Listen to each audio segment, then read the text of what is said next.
Dictation start होगी 3 second बाद। Start. केंद्र सरकार ने सामाजिक समरसता को बढ़ावा देने के लिए दलित युवक या युवती से विवाह करने पर सरकार से मिलने वाली आर्थिक सहायता के लिए अधिकतम आय की सीमा हटा ली है।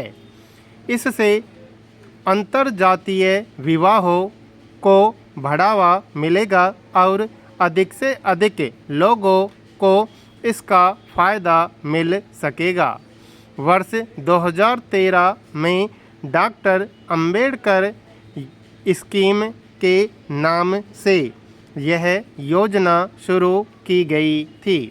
इस योजना के जरिए अंतर्जातीय विवाह करने वालों को बढ़ावा और आर्थिक संबल मिलेगा।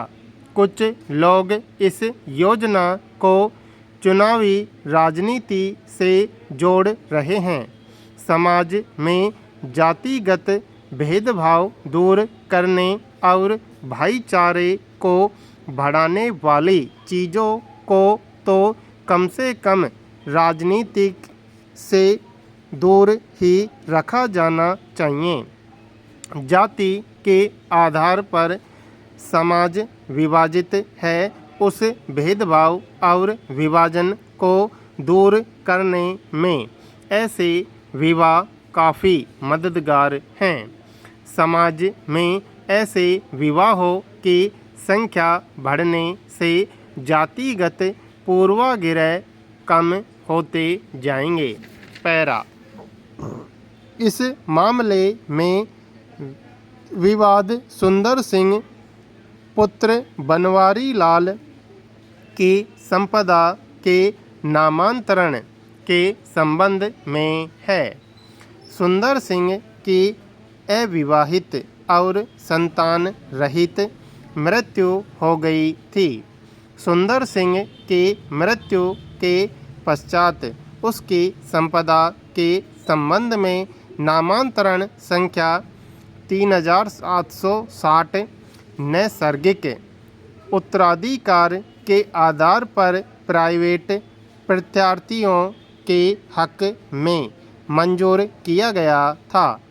सहायक कलेक्टर द्वितीय श्रेणी द्वारा तारीख 28 जनवरी 2008 को पारित नामांतरण मंजूर करने संबंधी आदेश को याची द्वारा कलेक्टर के समक्ष अपील में इस आधार पर आक्षेपित किया गया था कि प्राइवेट प्रत्यार्थी मृतक की संपत्ति को विरासत में प्राप्त नहीं कर सकते हैं। पैरा।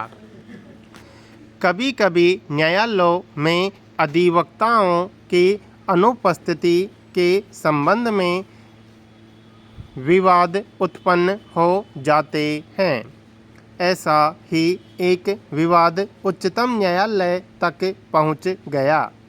मकान खाली कराने का एक मुकदमा सन 1988 में दाखिल हुआ।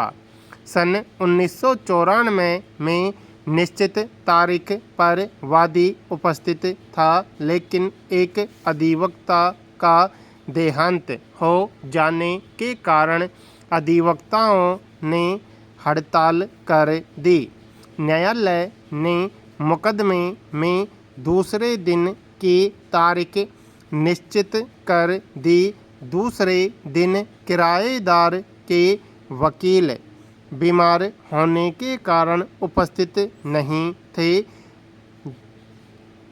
जिरह करने में असमर्थ थे। अतः तारीख बढ़ाने का प्रार्थना पत्र दिया गया। किराएदार तारीख बढ़ाने के संबंध में हर्जाना भी देने को तैयार था, लेकिन न्यायालय ने यह आदेश दिया कि वह दूसरा वकील नियुक्त करे और मुकदमे की कार्यवाही उसी दिन कराएं। किराएदार ऐसा करने में असमर्थ था, इसलिए न्यायालय ने जिरह करने का अधिकार समाप्त कर दिया और मुकदमे में आगे की कार्यवाही प्रारंभ कर दी। इस प्रक्रिया के विरुद्ध किराएदार ने पुनरीक्षण का प्रार्थना पत्र उच्च न्यायालय में दिया।